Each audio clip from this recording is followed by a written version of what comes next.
Hey, how are you? Hey. Good to see your fringe. Thank you. It's Bracken in Oh, the tent. we've got a wild bracken. Can you hear me okay? Yeah, loud. Yes. That's amazing. You've got amazing reception. Okay, yeah. I'm in Drimmen on top of a hill in a Oh, campsite. That's amazing. Yeah, it's 3 degrees Okay. and it's been raining all day. It's not ideal. No idea. As long as you're warm. I've taken out the emergency bag, the big orange bag to put my sleeping bag inside of. Yeah. So hopefully I'll see it through the night. Yeah. Oh, that's fab. You're intense. Very good. I just had to. I'm sorry. Okay, I got it out of my system within like the first minute of you being there. Good work. Yeah. Yeah.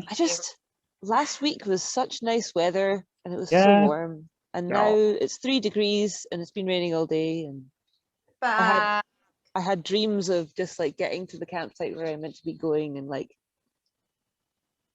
doing yoga in the sunshine. And that's not happening. Oh. I'm very, very glad that Katie McAllister told me to bring gloves though, because my hands were cold as fuck earlier. Yeah. I'm so glad that your hands were less cold. What good snacks have you got on the go at the moment? Oh, well, I have some decaf tea in my thermal mug. And I also have some like a bunch of like dark chocolate ginger, which is my new favorite thing. Oh, I fucking love that shit. I should get that. Frankie very kindly sent me a bag of like chocolate covered things, like chocolate covered Brazil nuts and raisins and cranberries and coffee beans and some ginger as well. So yeah. Is it like a mixed bag? Do you not know what flavor you get when you put your hand in? I mean, the Brazil nuts are pretty obvious, but other than that, yeah. Like the minstrels. For Alan. The coffee minstrels that no one likes. There is a secret, Alan. Alan may be joining us for this book, or at least for today. Bracken's in a tent. How is day one, Bracken? Cold and wet. Fuck everything. Oh, it's been so I mean, the weather is today. particularly brutal today. I was saying to Alan earlier that you started today, and I was just like, that's so It's bold. the worst day. It is the worst day. It's 3 degrees in Drimmen right now. Yeah. I thought about going outside today, and I decided not to. And I admire you. Made the you. right decision. Out of the two of us, I think you were the one that made the right decision. I think maybe you did, or at least the braver one. It's definitely the braver one. Maybe the stupider one. Has anything gone wrong yet? Well, you seem cozy. It's cold. It's pretty cold. I needed to hang up all of my washing, so my washing is like hanging up in a barn right now. Like of all my clothes that I was wearing today, because they're all very moist. So hopefully they'll be a bit drier in the morning. I think that I may have gotten like a tiny little bit of like food poisoning from some hummus on the way. What? So all in all, a pretty bad day. Not gonna lie, guys. I thought hummus was the one thing that was always safe. It's not. Wow. It tasted weird, and then I continued to eat it, and that was maybe my issue. You should not continue to eat things that taste weird. Oh man. That's why taste buds exist. Hello. Why do taste buds exist? Bracken! To prevent you from eating things that are off. That is true. Turns out. Bracken! Hi. You're there! I'm here. I'm in a tent. How you doing? Pretty bad. Oh no! I'm fine. With us. I'm with you guys. And that makes all the difference. But you're here. Yeah. We have you. We're in your tent with you. It's true. It's quite crowded in here, but I like it. Like 14 other creeps. Yeah, so many creeps. All creeps in a tent together. I Mike, appreciate Mike's it. here. Mike's They here. invited us in. Oh my god, Mike, are you were wearing the snuggliest. It's so good. Look how big it is. It's massive. Oh my god. what? I've been That admiring is it such this whole time. snug. Oh wow. It's one size fits no one. It's amazing. It's just Oh. giant. Where And that did you color. get it? It's so good. It's so good. It's got like Sherpa in the inside. Is it Ooh. is it like a blanket poncho It is. thing? It Or is like a blanket with arms. It's so good. I thought I'd get one. It's by the brand's called Cuddly, so that was very, very on trend for me. That's Yeah. cute. That's Yeah. cute. It looks amazing. Yeah. It looks It's really, amazing. really warm. Yeah, it's good. Who else we have? We have Michael Cass. Hi, Michael Cass. So nice to see you back. And we have Nick painting something. What you painting, honey pie? A wall. No fucking shit, Sherlock. That is not what it looks like. What? Isn't it? No, it's exactly what it looks like. Well, it looks very nice. You're doing a lovely job. Glad to hear it. Thank you. We've got Duncan. Hi, Duncan. Hi, Lyric. Hi, Jenny. Who else have we got? We've got Rory. Hey, Rory. Hey, Rory. Hey, Rory. Who else? Ainsley. We did have an Ariane. Bina and Alan. Bina and a special bonus Alan. Yay! Nice to have you back. He's signing us up to canoeing, Mm. which I'm for, but it says you have to do that thing where you roll the canoe upside down, and it's still very cold in the water in Scotland, so I'm a bit doubtful about that part of it. What's your definition of a canoe? Because I'm currently confused. Oh, Isn't okay, that the a kayak? Yeah. Okay, that makes so Okay. much more sense.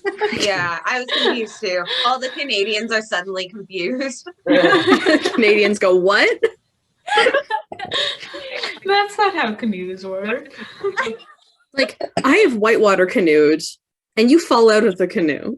Yeah, Yes. I'd be more for that, but you're quite What's You need to learn to rescue the canoe rather than go around with it. That was Yes. that was such a great like Canadian. Well, actually, Sorry. What's the difference between a canoe and a kayak? Sorry? What's the difference between a canoe and a kayak? A canoe's an open boat. And a kayak kayak? is closed. It's closed. Like it's the little hole that you Like you're slide attached to the to the kayak, and you can like roll it. Yeah. Yeah, with kayaks you can only usually have one or two next, and with canoes you can typically do 4. Okay. Yeah. cool. Hi, Astra. You Hi, gotta be Scott. more than a. Hello, Ross. Ross, are you a new story timer? Canoes are more fun for gunnel bobbing. And easier to carry on your back once you get used Definitely easier to carry on your back. Better views. How are you, Ariane? We lost For the Frankie. last book. Just in time. Good. Good. Good to see you. Good to see you, Katie. Hi, Robert. Been a while. Yes. It's lovely to have you back. Hi, Evan. Hi, Secret Tara. Hi, Secret Ian. Secret Bracken. We know they're there. Oh, I'm so excited about this. I'm really freaking. It will surprise nobody to know that I'm excited about doing this book, but it's going to be so nice to be back in the Discworld with y'all. It's a Pratchett one, so does that mean you're not anxious about whether we'll like it or not? This is the Pratchett ones are the only ones where you haven't been like, what if everyone hates it? Yep. It's a lovely break from crippling anxiety for yours truly. Will they like it? Yes, they will. Is Jonathan's beard here? Hell, I'm attached to Jonathan. It Hi, is. Jonathan. Hi, Jonathan's beard. Hi, Ian's face.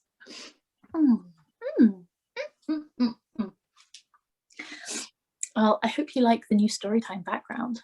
I thought we'd do it from in front of the books for a little bit.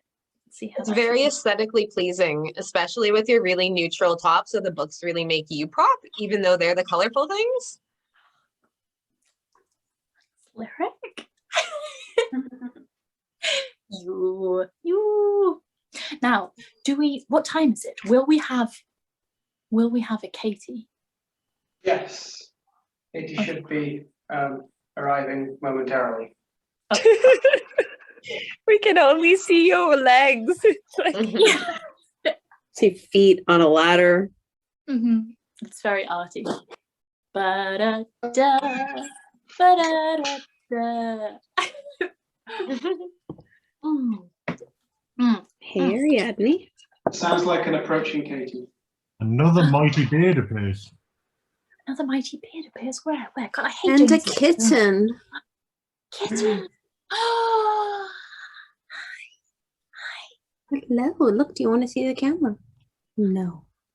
No, you I don't. want to see the kitten. Oh, hi, Ariadne.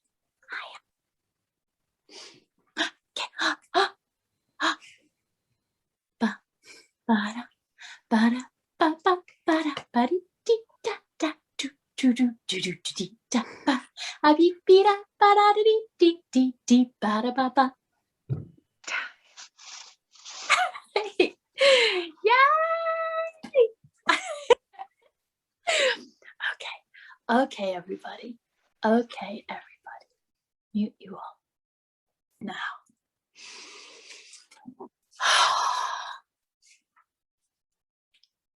So, the final Storytime book begins. Final chapter of our story together.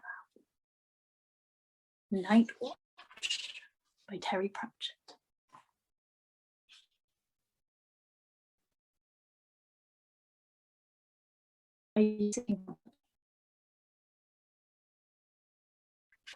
Then I'll begin.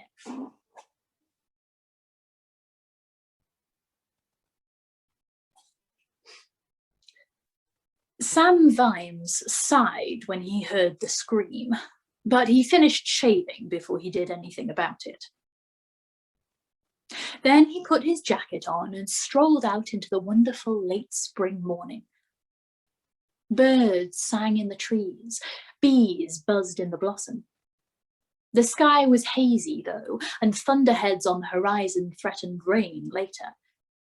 But for now, the air was hot and heavy.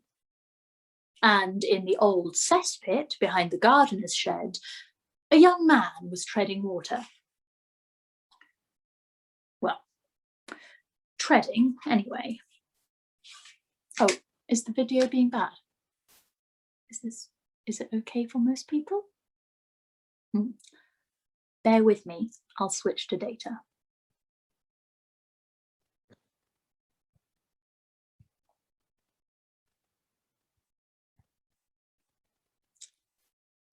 Okay. Let's see if this is any better. In the old cesspit behind the gardener's shed, a young man was treading water. Well, treading anyway. Vimes stood back a little way and lit a cigar. It probably wouldn't be a good idea to employ a naked flame any nearer to the pit. The fall from the shed roof had broken the crust. "Good morning," he said cheerfully. "Good morning, Your Grace," said the industrious treadler. The voice was higher pitched than Vimes expected, and he realised that, most unusually, the young man in the pit was, in fact, a young woman. It wasn't entirely unexpected. The Assassin's Guild was aware that women were at least equal to their brothers when it came to inventive killing, but it nevertheless changed the situation somewhat. "I don't believe we've met," said Vimes, "although I see you know who I am." "You are—" "Wiggs, sir," said the swimmer. "Jocasta Wiggs. Honoured to meet you, Your Grace." "Wiggs, eh?" said Vimes. "Famous family in the guild. Sir will do, by the way. I think I once broke your father's leg. Yes, sir. He asked to be remembered to you, said Jocasta. You're a bit young to be sent on this contract, aren't you? Said Vimes. Not a contract, sir, said Jocasta, still paddling. Come now, Miss Wiggs. The price on my head is at least... The Guild Council put it in abeyance, sir, said the dogged swimmer. You're off the register. They're not accepting contracts on you at present. Good grief. Why not? Couldn't say, sir, said Miss Wiggs. Her patient struggles had brought her to the edge of the pit, and now she was finding out that the brickwork was in very good repair, quite slippery, and offered no handholds. Vimes knew this, because he'd spent several hours one afternoon carefully arranging that this should be so. So why were you sent, then? Miss Band sent me as an exercise, said Jocasta. I say, these bricks really are jolly tricky, aren't they? Yes, said Vimes, they are. Have you been rude to Miss Band lately? Upset her in any way? Oh, no, Your Grace. But she did say I was getting overconfident and would benefit from some advanced field work. Ah, I see. Vimes tried to recall Miss Alice Band, one of the Assassin's Guild's stricter teachers. She was, he'd heard, very hot on practical lessons. So she sent you to kill me, then, he said. No, sir, it's just an exercise. I don't even have any crossbow bolts. I just had to find a spot where I could get you in my sights and then report back. She'd believe you. Of course, sir, said Jocasta, looking rather hurt. Guild honour, sir. Vimes took a deep breath. You see, Miss Wiggs, quite a few of your chums have tried to kill me at home in recent years. As you might expect, I take a dim view of this. Easy to see why, sir, said Jocasta, in the voice of one who knows that their only hope of escaping from their present predicament is reliant on the goodwill of another person who has no pressing reason to have any. And so you'd be amazed at the booby traps there are around the place, Vimes went on. Some of them are pretty cunning, even if I say it myself. I certainly never expected the tiles on the shed to shift like that, sir. They're on greased rails, said Vimes. Well done, sir. And quite a few of the traps drop you into something deadly, said Vimes. Lucky for me that I fell into this one, hey, sir? Oh, that one's deadly too, said Vimes. Eventually deadly. He sighed. He really wanted to discourage this sort of thing, but they put him off the register. It wasn't that he liked being shot at by hooded figures in the temporary employ of his many and varied enemies, but he'd always looked at it as some kind of vote of confidence. It showed that he was annoying the rich and arrogant people who ought to be annoyed. Besides, the Assassin's Guild was easy to outwit. They had strict rules which they followed quite honourably, and this was fine by Vimes, who in certain practical areas had no rules whatsoever. Off the register, eh? The only other person not on it anymore, it was rumoured, was Lord Vetinari, the patrician. The assassins understood the political game in the city better than anyone, and if they took you off the register, it was because they felt your departure would not only spoil the game, but also smash the board. I'd be jolly grateful if you could pull me out, sir, said Jocasta. What? Oh, yes. Sorry, got clean clothes on, said Vimes. But when I get back to the house, I'll tell the butler to come down here with a ladder. How about that? Thank you very much, sir. Nice to have met you, sir. Vimes strolled back to the house. Off the register. Was he allowed to appeal? Perhaps they thought. The scent rolled over him. He looked up. Overhead, a lilac tree was in bloom. He stared. Damn, damn, damn. Every year he forgot. Well, no. He never forgot. He just put the memories away, like old silverware that you didn't want to tarnish. And every year they came back, sharp and sparkling, and stabbed him in the heart. And today, of all days, he reached up, and his hand trembled as he grasped a bloom and gently broke the stem. He sniffed at it.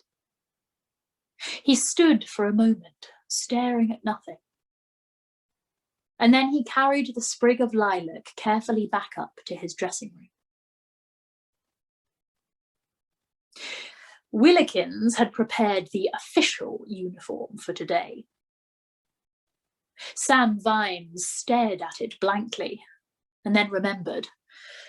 Watch committee. Right. The battered old breastplate wouldn't do, would it? Not for His Grace the Duke of Ankh, Commander of the City Watch, Sir Samuel Vimes. Lord Vetinari had been very definite about that. Blast it. Blast it all the more because, unfortunately, Sam Vimes could see the point.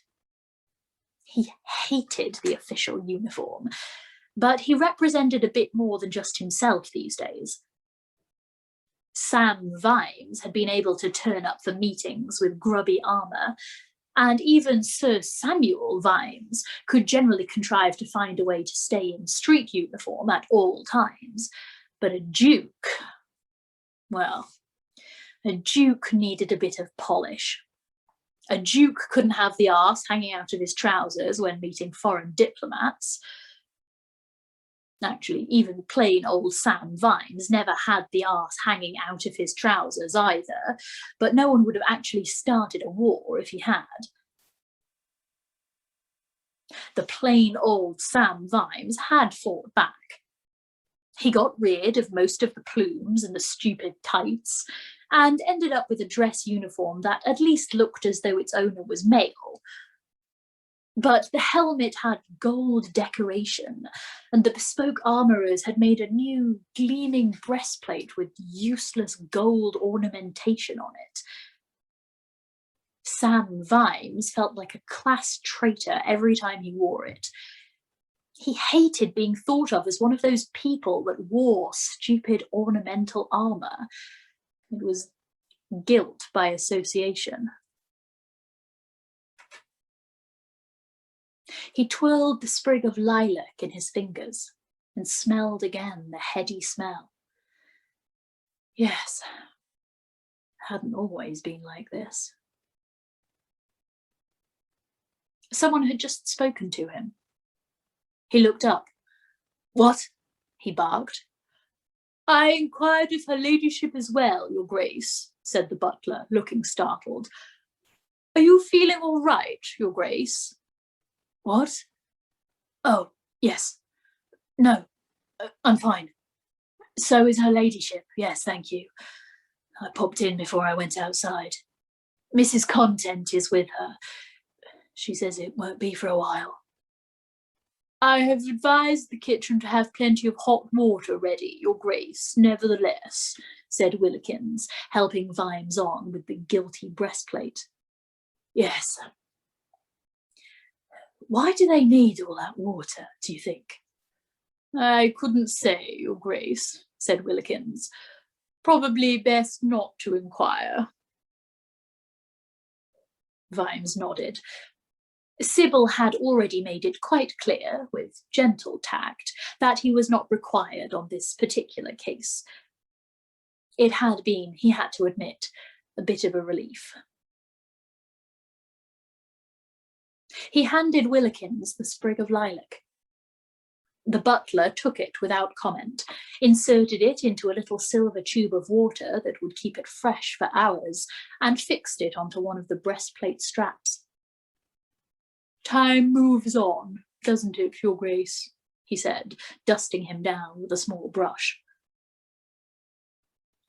Vimes took out his watch. "It certainly does.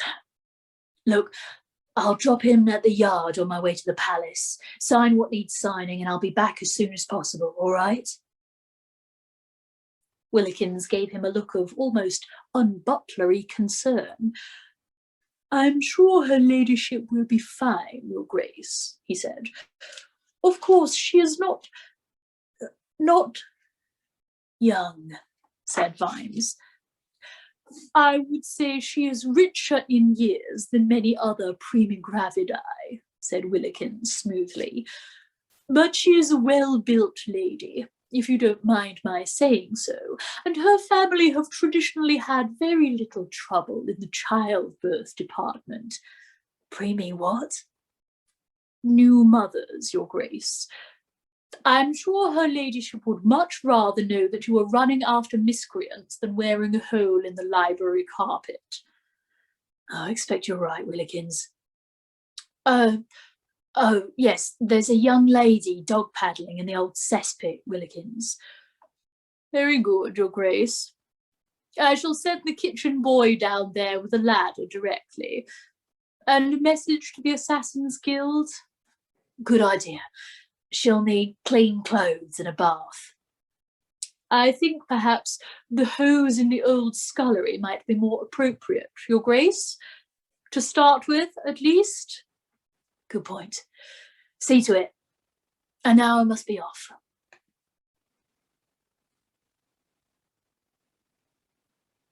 In the crowded main office of the Pseudopolis Yard watchhouse, Sergeant Colon absent-mindedly adjusted the sprig of lilac that he'd stuck into his helmet like a plume.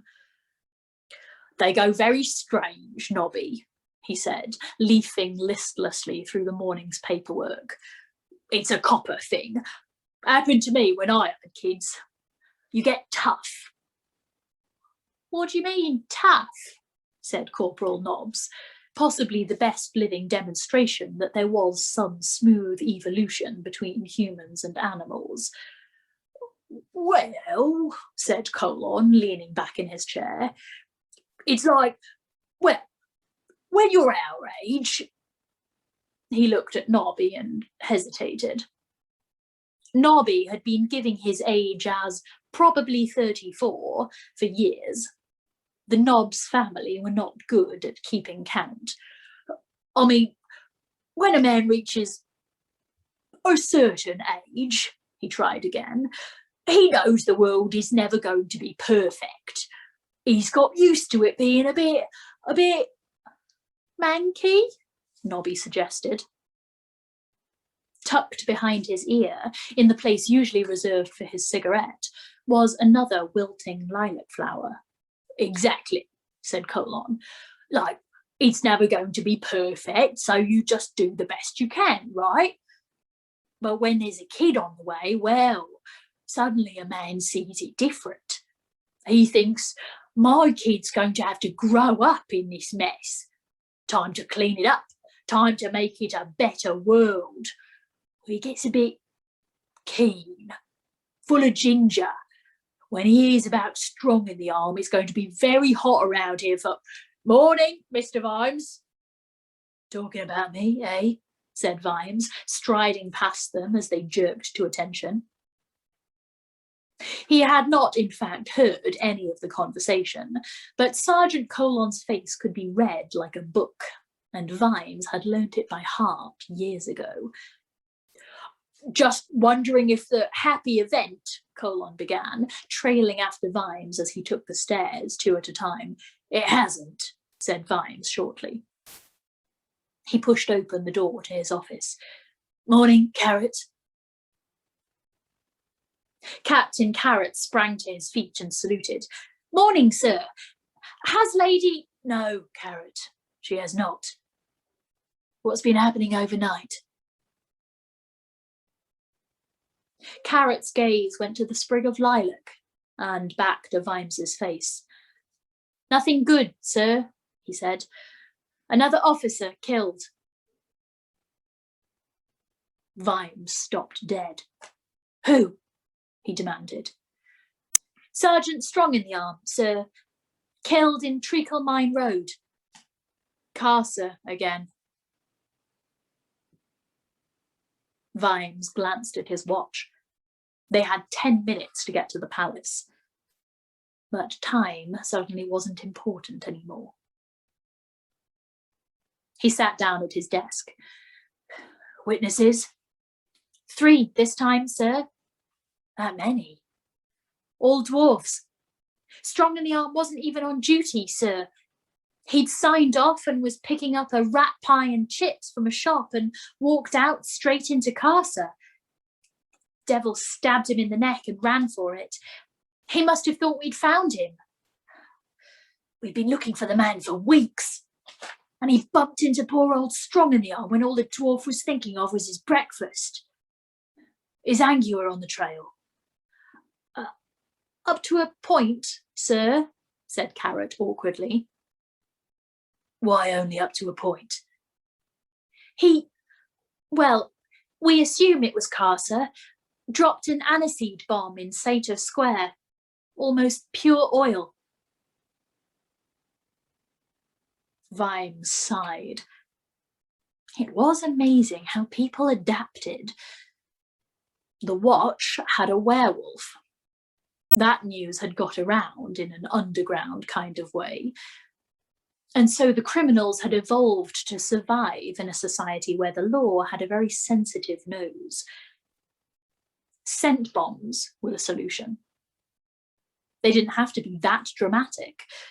You just dropped a little flask of pure peppermint or aniseed in the street where a lot of people would walk over it, and suddenly Sergeant Angua was facing 100, 1,000 crisscrossing trails and went to bed with a terrible headache.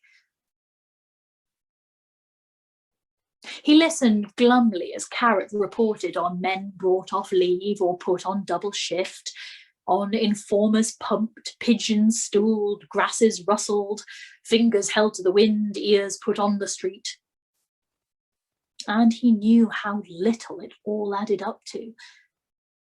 They still had fewer than 100 men in the Watch, and that was including the canteen lady.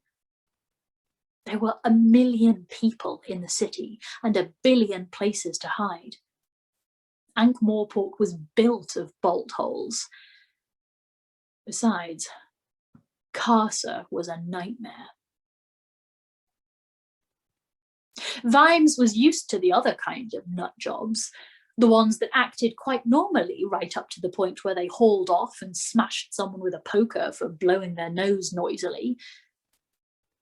But Carcer was different. He was in 2 minds, but instead of them being in conflict, they were in competition. He had a demon on both shoulders, urging one another on. And yet, he smiled all the time, in a cheerful, chirpy sort of way, and he acted like the kind of rascal who made a dodgy living selling gold watches that go green after a week. And he appeared to be convinced, utterly convinced, that he never did anything really wrong. He'd stand there amid the carnage, blood on his hands and stolen jewellery in his pocket, and with an expression of injured innocence declare, "Me? What did I do?" And it was believable right up until you looked hard into those cheeky, smiling eyes and saw deep down the demons looking back. But you mustn't spend too much time looking at those eyes, because that'd mean you'd taken your eyes off his hands, and by now one of them held a knife. It was hard for the average copper to deal with people like that. They expected people, when heavily outnumbered, to give in or try to deal, or at least just stop moving. They didn't expect people to kill for a $5 watch. $100 watch, now that'd be different. This was Aunt Morpork, after all. Was Strong in the Arm married? He said. No, sir. Lived in New Cobblers with his parents. Parents, thought Vimes. That made it worse. Anyone been to tell them? He said. And don't say it was Nobby. We don't want any repeat of that. Bet you $1 you're the widow Jackson nonsense. I went, sir, as soon as we got the news. Thank you. They took it badly. They took it solemnly, sir. Vimes groaned. You could imagine the expressions. I'll write them the official letter, he said, pulling open his desk. Get someone to take it round, will you? And say I'll be over later. Perhaps this isn't the time to... No, hold on, they were dwarves. Dwarves weren't bashful about money. Forget that. Say we'll have all the details of his pension and so on. Died on duty too. Well, near enough. That's extra. It all adds up. He rummaged in his cupboards. Where's his file? Here, sir, said Carrot, handing it over smoothly. We are due at the palace at 10, sir. Watch committee. But I'm sure they'll understand, he added, seeing Vimes's face. I'll go and clear out Strong in the Arm's locker, sir, and I expect the lads will have a whip round for flowers and everything. Vimes pondered over a sheet of headed paper after the captain had gone. A file. He had to refer to a damn file. But there were so many coppers these days. A whip round for flowers and a coffin. You look after your own. Sergeant Dickens had said that a long time ago. He wasn't good with words, least of all ones written down, but after a few glances at the file to refresh his memory, he wrote down the best he could think of. And they were all good words, and more or less they were the right ones. But in truth, Strong in the Arm was just a decent dwarf who'd been paid to be a copper. He joined up because these days joining the watch was quite a good choice of career. The pay wasn't bad, there was a worthwhile pension, there was a wonderful medical scheme if you had the nerve to submit to Igor's ministrations in the cellar, and after a year or so, an Ankh-Morpork-trained copper could leave the city and get a job in the watches of other cities on the plain with instant promotion. That was happening all the time.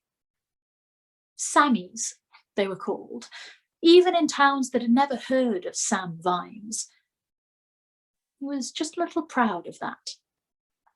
Sammies meant watchmen who could think without their lips moving, who didn't take bribes much, and then only at the level of beer and donuts, which even Vimes recognised as the grease that helps the wheels run smoothly, and were, on the whole, trustworthy. For a given value of trust, at least.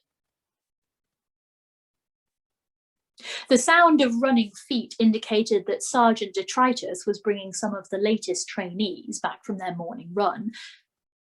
He could hear the Jody Detritus had taught them. Somehow, you could tell it was made up by a troll. Now we sing this stupid song, sing it as we run along. Why we sing this we don't know, we can't make the words rhyme properly. Sound off, 1, 2, sound off, many, lots, sound off. What? It still irked Vimes that the little training school in the old lemonade factory was turning out so many coppers who quit the city the moment their probation was up. But it had its advantages. There were Sammies almost as far as Uberwald now, all speeding up the local promotion ladder. It helped, knowing names, and knowing that those names had been taught to salute him. The ebb and flow of politics often meant that the local rulers weren't talking to one another, but via the semaphore towers, the Sammies talked all the time. He realised he was humming a different song under his breath. It was a tune he'd forgotten for years. It went with the lilac, scent and song together. He stopped, feeling guilty. He was finishing the letter when there was a knock at the door. "Nearly done," he shouted. "It's me, sir," said Constable Igor, pushing his head round the door, and then he added, "Igor, sir." "Yes, Igor," said Vimes, wondering not for the first time why anyone with stitches all around his head needed to tell anyone who he was. Footnote. The Igor employed by the Watch as forensic specialist and medical aid was quite young, insofar as you could tell with an Igor, since useful limbs and other organs were passed on among Igors as others might hand on a pocket watch, and very modern in his thinking. He had a DA haircut with extended quiff, wore crepe soles, and sometimes forgot to lisp. "I would just like to say, sir, that I could have got young Strong in the arm back on his feet, sir," said Igor, a shade reproachfully. Vimes sighed. Igor's face was full of concern, tinged with disappointment. He had been prevented from plying his craft. He was naturally disappointed. "We've been through this, Igor. It's not like sewing a leg back on, and dwarves are dead set against this sort of thing." "There's nothing supernatural about it, sir. I am a man of natural philosophy, and he was still warm when they brought him in." "Those are the rules, Igor. Thanks all the same. We know your heart is in the right place." "They are in the right places, sir," said Igor reproachfully.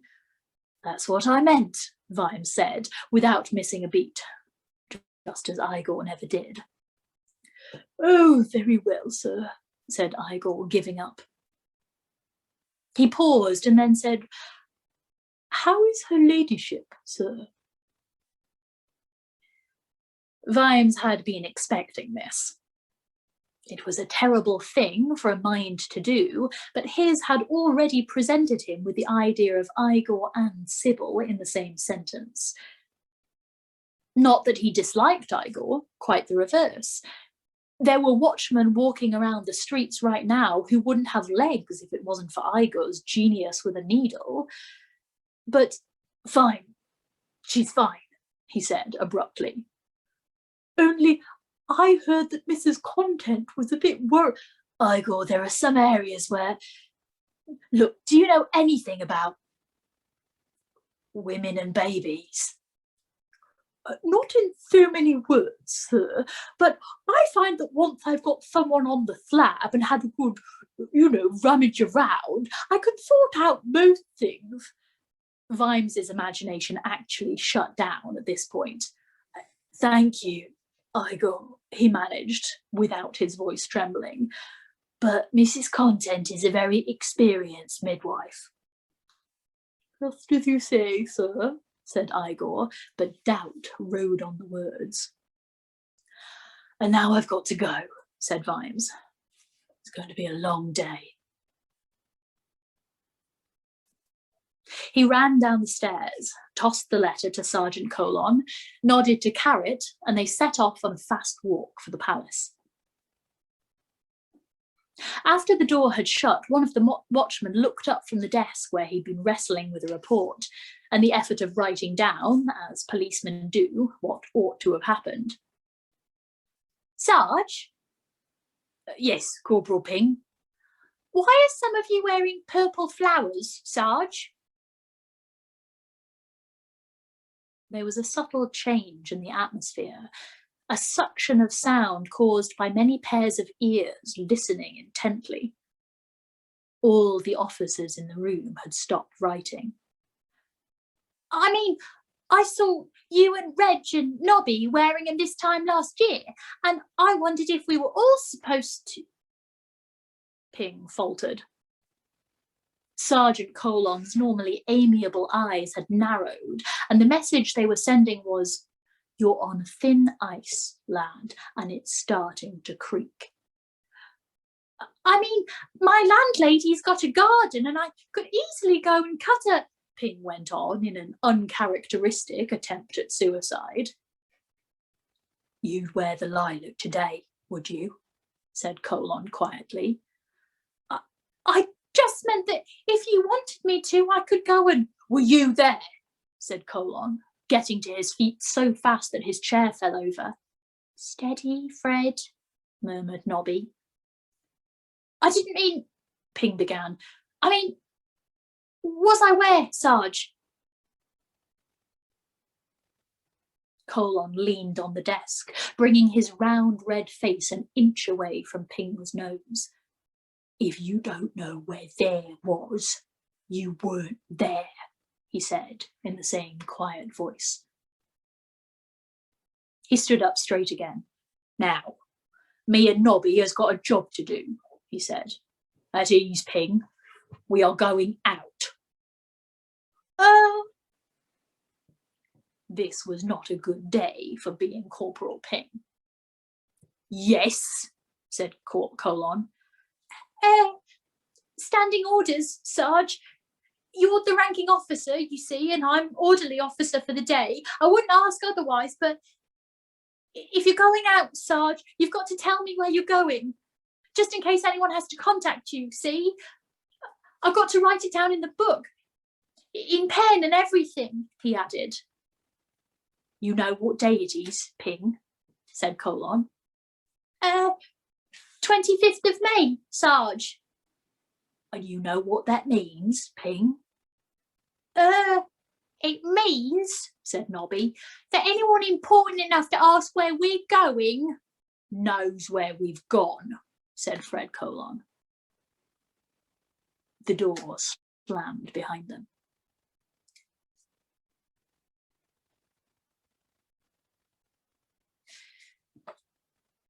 The cemetery of small gods was for the people who didn't know what happened next. They didn't know what they believed in, or if there was life after death, and often they didn't know what hit them. They'd gone through life being amiably uncertain until the ultimate certainty had claimed them at the last. Among the city's bone orchards, the cemetery was the equivalent of the drawer-marked misc, where people were interred in the glorious expectation of nothing very much. Most of the watch got buried there. Policemen, after a few years, found it hard enough to believe in people, let alone anyone they couldn't see. For once, it wasn't raining. The breeze shook the sooty poplars around the wall, making them rustle. We ought to have brought some flowers, said Colon, as they made their way through the long grass.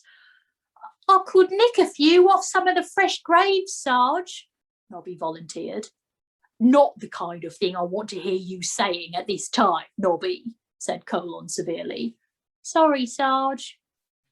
At a time like this, a man ought to be thinking of his immortal soul vis-a-vis the endless mighty river that is history. I should do that if I was you, Nobby. Right, Sarge, will do. I see someone's doing it already, Sarge. Up against one wall, lilac trees were growing. That is, at some point in the past, a lilac had been planted there and had given rise, as lilac will, to hundreds of whippy suckers, so that had once been one stem was now a thicket. Every branch was covered in pale mauve blooms. The graves were still just visible in the tangled vegetation. In front of them stood cut-me-own-throat dibbler, Ankh-Morpork's least successful businessman, with a sprig of lilac in his hat. He caught sight of the watchmen and nodded to them. They nodded back. All three stood looking down at the 7 graves. Only one had been maintained. The marble headstone on that one was shiny and moss-free. The turf was clipped, the stone border was sparkling. Moss had grown over the wooden markers of the other 6, but it had been scraped off the central one, revealing the name John Keel.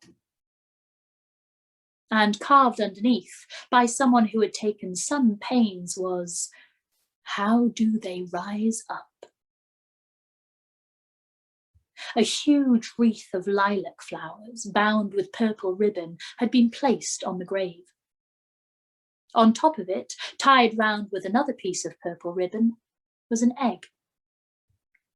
"Mrs. Palm and Mrs. Batty and some of the girls were up here earlier," said Dibbler. "And of course Madam always makes sure there's the egg." "It's nice, the way they always remember," said Sergeant Colon. The 3 stood in silence. They were not, on the whole, men with a vocabulary designed for times like this.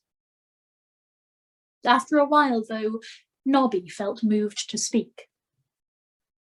"He gave me a spoon once," he said to the air in general. "Yeah, I know," said Colon. "My dad pinched it off me when he come out of prison, but it was my spoon," said Nobby persistently. "That means a lot to a kid, your own spoon." "Come to that, he was the first person to make me a sergeant," said Colon. "Got busted again, of course, but I knew I could do it again then. He was a good copper." "He bought a pie off me first week I was starting out," said Dibbler. "Ate it all. Didn't spit out anything." There was more silence. After a while, Sergeant Colon cleared his throat, a general signal to indicate that some sort of appropriate moment was now over. There was a general relaxation of muscles. "You know, we ought to come up here one day with a billhook and clear this lot up a bit," said the sergeant. "You always say that, Sarge, every year," said Nobby as they walked away. "We never do." "If I had $1 for every copper's funeral I've attended up here," said Colon, "I'd have $19.50. 50p, said Nobby. "That was when Corporal Hiddlebiddle woke up just in time and banged on the lid," said Colon. "Before your time, of course. Everyone said it was an amazing recovery." "Mr. Sergeant!"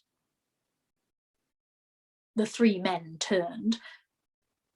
Coming towards them in a high-speed sidle was the black-clad, skinny figure of Legitimate First, the cemetery's resident gravedigger. Colon sighed. "Yes, Leggy," he said.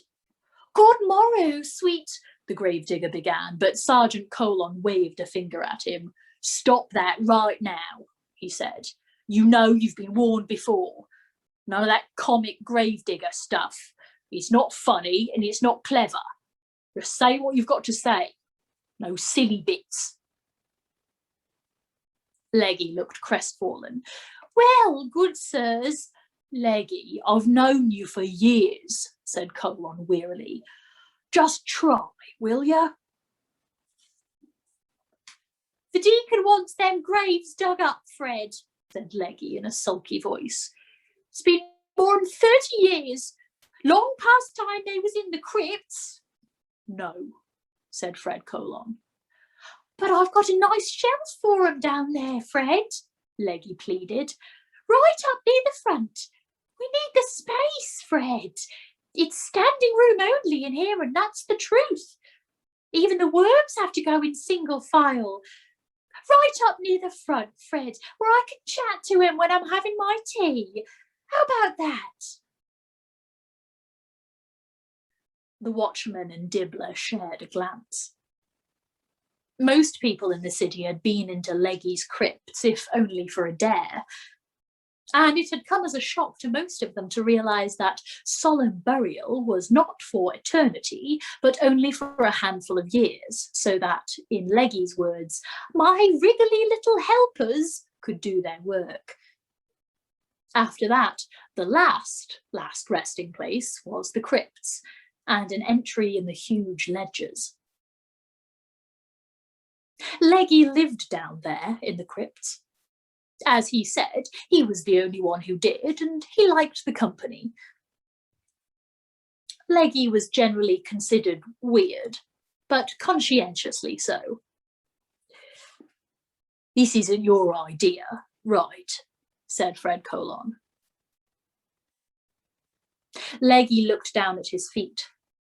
The new deacon's a bit, well, new, he said. You know, keen, making changes. You told him why they're not being dug up? Said Nobby. He said that's just ancient history, said Leggy. He says we all have to put the past behind us. And did you tell him he should take it up with veterinary? Said Nobby. Yes, and he said he was sure his lordship was a forward-thinking man who wouldn't cling to relics of the past, said Leggy. Sounds like he is new, said Dibbler. Yeah, said Nobby, and not likely to get old. It's okay, Leggy, you can say you've asked us. The gravedigger looked relieved. Thanks, Nobby, he said. And I'd just like to say that when your time comes, gents, you'll be on a good shelf with a view. I've put your names down in my ledger for them as comes after me. Well, that's very kind of you, Leggy, said Colon, wondering if it was. Because of pressure of space, bones in the crypt were stored by size, not by owner. There were rooms of ribs. There were avenues of femurs, and shelf after shelf of skulls up near the entrance.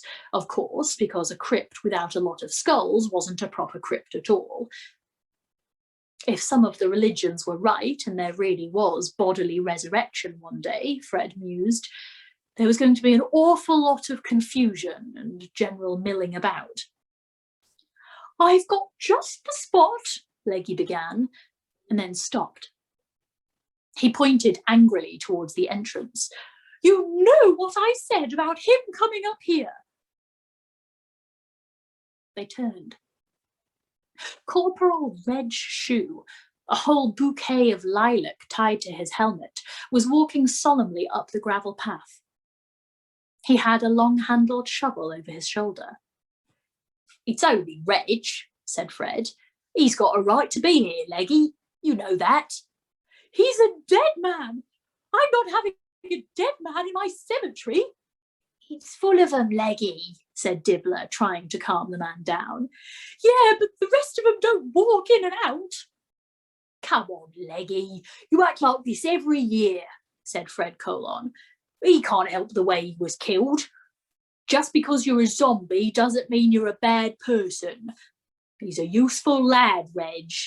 Plus it'd be a lot neater up here if everyone looked after their plots like he does. Morning, Reg. Red Shoe, grey-faced but smiling, nodded at the four of them and strolled on. And bringing his own shovel too, muttered Leggy. It's disgusting. I've always thought it was rather, nice of him to do what he does, said Fred. You let him alone, Leggy.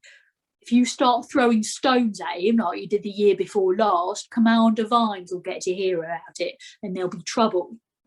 Be told. You're a good man with a cadaver, said Nobby, but, well, Leggy, you weren't there, said Colon. That's the start and finish of it. Reg was. That's all there is to it, Leggy. If you weren't there, you don't understand. Now you just run along and count the skulls again. I know you like that. Cheerio, Leggy. Legitimate First watched them go as they walked away.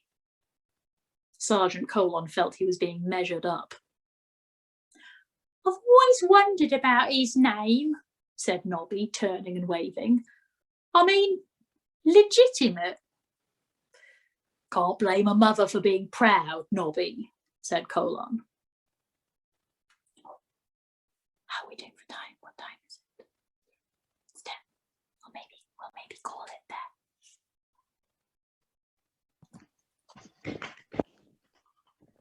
The end for now. No.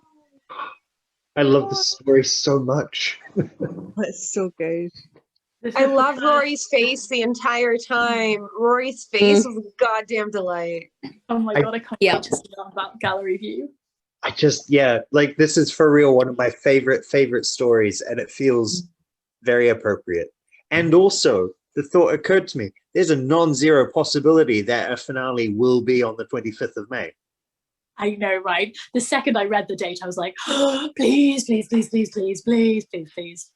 Yeah. Maybe I will go through and see if I can make that happen. You could do that on purpose.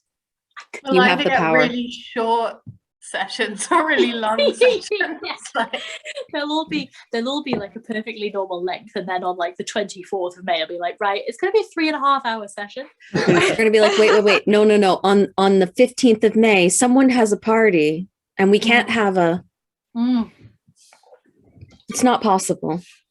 It's not. It's just not. Yeah. We'll have to skip that night. Nothing can be done. Oh, I'm so glad you're enjoying it, Rory. Your little face, it just like flashes on my screen now.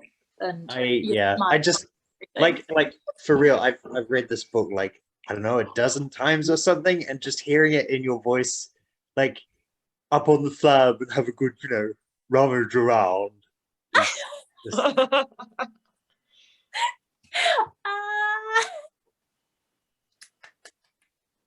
You enjoy it? I did. I did. Hey, have you read this one? Yes, I've read all of them. Oh, of course. I'm sorry. This was the first Discworld I ever read.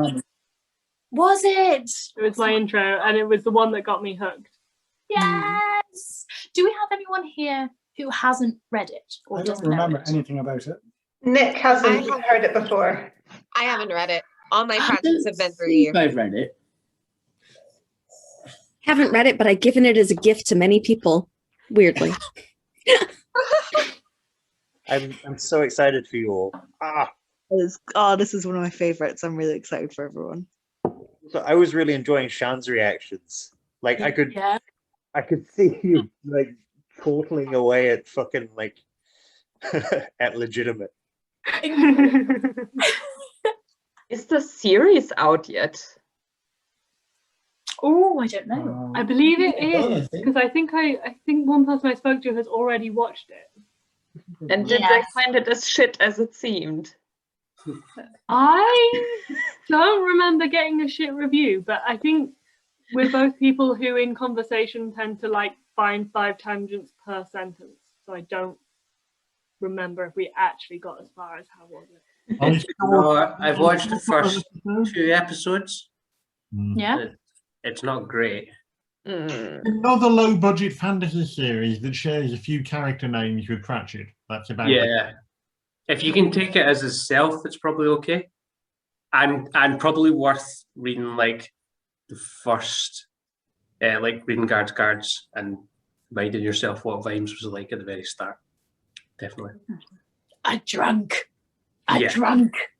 Yeah, you need to remember that's what it was like. I'm rereading Pratchett at the moment, and it's weird because everything before Night Watch feels like they're not quite finished yet, or like they're not quite right. Like your friends 10 years ago when they were maybe slightly problematic on social media and or they like grew as people and became like, I don't know, it's just like it's so weird, the early Pratchett ones. I'm looking forward to getting it's good, it's just weird. I'm at Moving Pictures at the moment, so What order are you reading them in? Are you just going straight chronologically? so this time chronologically, so I've never read them straight through chronologically before. I've read them all, but chronologically as written or chronologically in world? Chronologically in world. No, chronologically as written. Yeah, chronologically as written, as published. I have a completely irrelevant question for Frankie. Would you mind doing your best drunk Vimes impression for us? Oh my god. Sure. What would you like me to say? Ooh. I mean, you could. Rory, will you take the words for me? I feel like you'll have good words for this.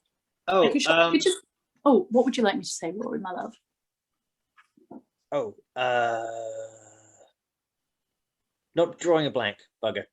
Okay, I'll have a cruel mistress or something like that. I'll pick a random Vimes bit that we've had and read that.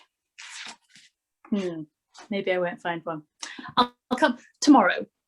I will come pre-prepared with a juicy Vimes bit. Maybe a verse of the hedgehog can never be buggered. Yeah. I can manage that. Well, I miss drunk Nobby. That's who I miss. Mm-hmm. I think there's a bit in Guards, it must be, where he lies in the gutter and talks about the city being a cruel mistress or something. Yeah, I'm sure that's very early. Yeah. I'll hunt it out. Or if anyone fancies Like finding right at the it, very start. I want to hear Frankie's witches' voices as well. Yeah, Maybe- Frank, I think we're going to have to keep on doing story time until we've done all the Terry Pratchett books. Well, it's just a small extension. Yay, so 3 more years. Yeah. I mean, I'm sure. I mean, we could all just trade. Like, it could be like the next person reads the next Terry Pratchett book, and then somebody else does it. Doesn't always have. Frankie does the best voices, though. We could do a table read. Like get her in to kind of just table read. sample of the voices each Oh, that reminds me. I don't know if people haven't seen it on the Storytime. At the beginning of next month, like June the 5th, there's a streamed free production on YouTube of Monstrous Regiment. That we should all tune in for. What? Yeah, let's do it. Yeah. What? Wait, what? Oh, what? yeah, the link is on the Storytime group, and It is. Can confirm. Yeah. Should we do one of those things where we watch it and then we hang out and talk about it afterwards? Yes, please. Cool. Let's do it. That sounds amazing. That sounds very, very excellent. We should wait for Jacko. We should say goodbye to the catch-up crew. I hope you have enjoyed this first session of Night Watch. I think that's probably about all we have to say. We love you. Love you, catch-up crew. Goodbye. Wait, hold on, don't keep waving. That's the wrong button. Stop. Story time.